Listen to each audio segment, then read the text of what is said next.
Welcome to the Trofeo Laigueglia, an Italian classic with a hilly circuit at the end of the race.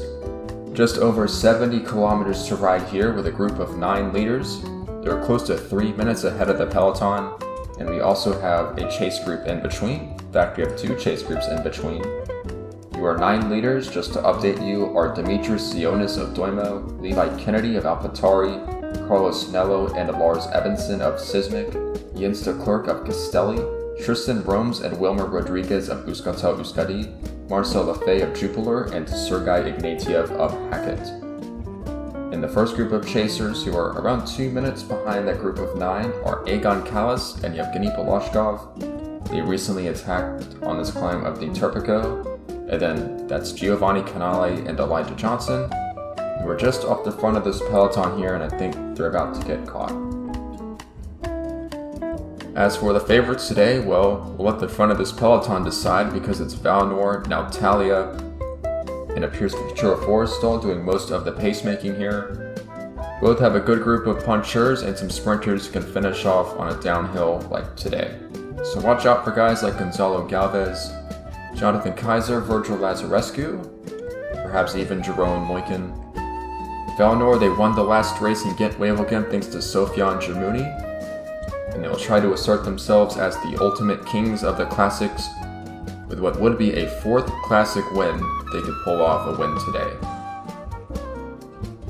We'll see how AlphaTauri and Kyoto can respond to that, because those are the other top contenders in the team standings.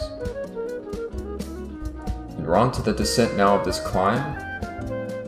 So go into the valley, there's a fairly long flat section, and then we get into a hilly circuit, 4 passages of the final steep climb, and the finish on a bit of a slight decline.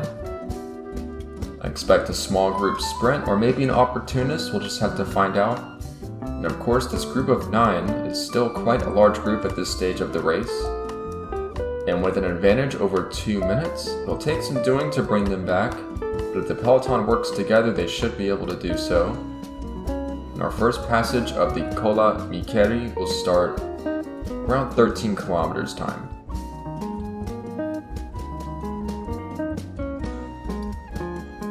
This race is more than just important for the top teams, it is important for everybody because some of the teams in the middle of the pack trying to break through and re-establish themselves as contenders. Teams like Hackett, Doimo. So we get another attack here by Giovanni Canale. I think that's Elijah Johnson again who's gone, and Adrian Bernard, now he's a big threat. Possible winner today. And he's going early for AlphaTauri. Zhongling Shen. Very good teammate for these hilly classics. He's unexplosive enough to win them on his own, but a useful ally to do some of the pacemaking here. The likes of Hackett, Doimo, and Sismic getting a bit desperate for a victory to try and keep up with the top 3 teams. And this is a very good course for Mario Mazziota. He's the MVP so far this season. He's the star man for the Hackett team. So we expect him to be up amongst the favorites today. Kallas and Volashkov have been caught by this chase group with Adrian Bernard, Elijah Johnson. Making some headway, they've got a gap over 50 seconds. And we'll see if they'll be able to bridge up. The original group of 9 still leads by 2.5 minutes, and they're very close to the bottom of this climb. Canale has been very aggressive today. He's on home roads, looking to bring home a victory for the Italian fans. And Lingshen still pacemaking on this flat road, not getting any help at all from some of the other teams. There's Emil Meyer, who'd probably be a bit more useful in this section, but instead they're going to use him on the climb. Interesting tactical choice here. But here's our first passage of the Colla Micheri. We climb it 4 times.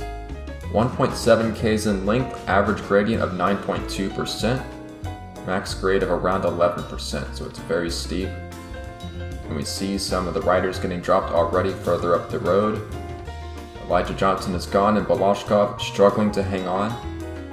We get the counterattack by Harold Skovgo with the Jupiler team, a very aggressive rider. And if he rode for a better team, we'd be talking about him a lot more. He rides for Jupiler, one of the bottom feeders. He's been one of the real bright spots for that team, keeping them out of last place. Now the group up the road is also fractured. That's Marcel Lefebvre, Jens de Klerk, and Levi Kennedy who have been dropped. Neither of them very good climbers at all, so that's no surprise there. And we'll see if Sismic and Euskaltel Euskadi can begin to leverage their numbers in this group, because with 33 kilometers to go, we look at this gap, it's 3.5 minutes to the peloton. And in a classic race, especially with hills like this, that gap is probably not going to be brought back. So somebody from this group of 9 could end up winning this classic race, and that would have been very unexpected around 50 kilometers ago.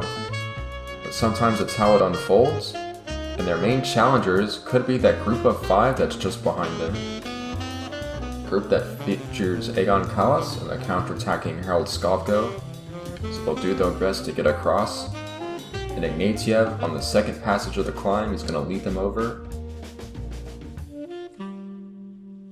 And there has been an attack from behind in that second chase group, and it is Harold Skavgo, so he looks like the strongest of that chase group. And with 30 kilometers to ride, he's going to take it upon himself to bring back that front group all by himself.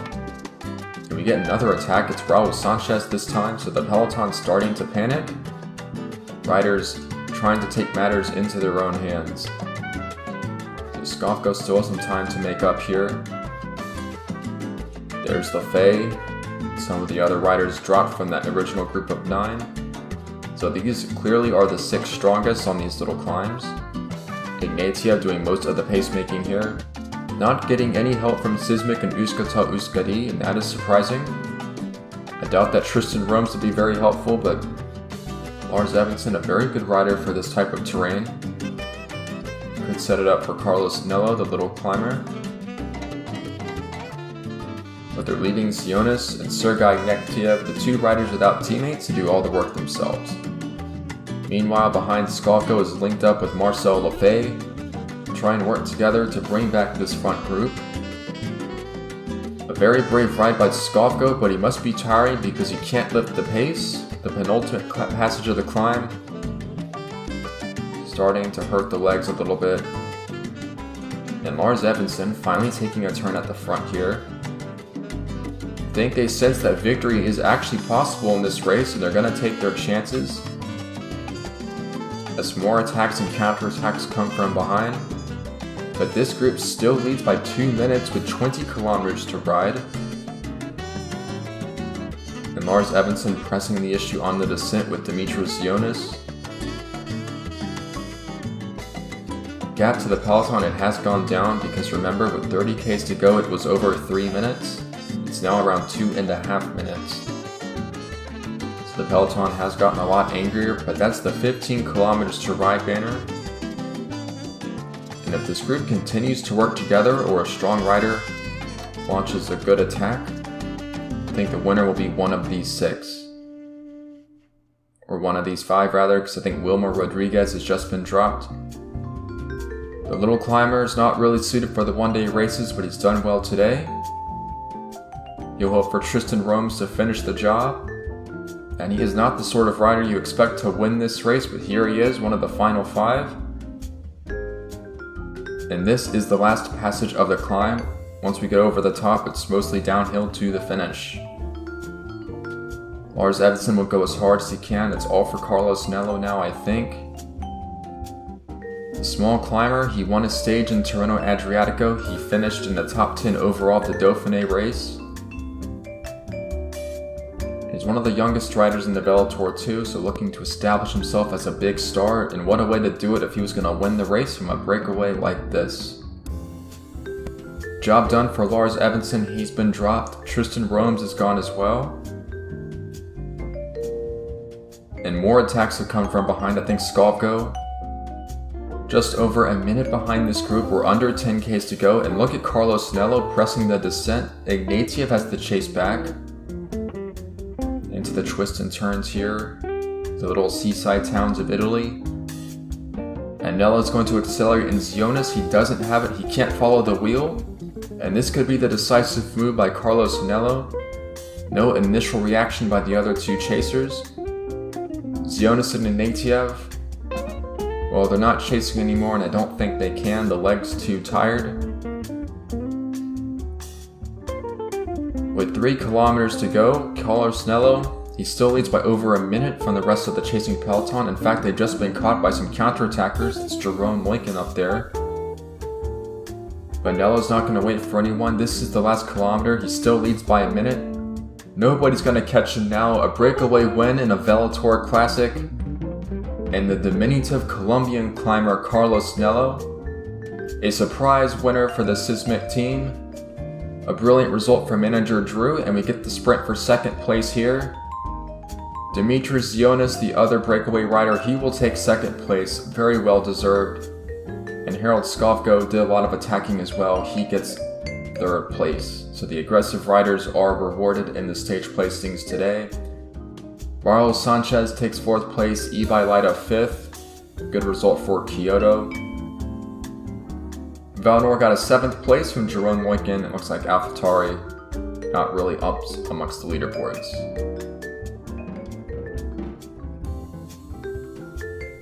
Well, that group of 9 was just sort of out there, and they had a lead and it wasn't really coming down, and before you knew it, the lead a little bit too big. Real miscalculation by the peloton there, and Carlos Nello is going to steal 500 points away from everybody else, and that will launch Sismic right up back into contention. We always want a close competition here at the VeloTour, and that's what we seem to be getting as we enter the midpoint of the season. So let's take a look at the results now for the Trofeo Laigueglia.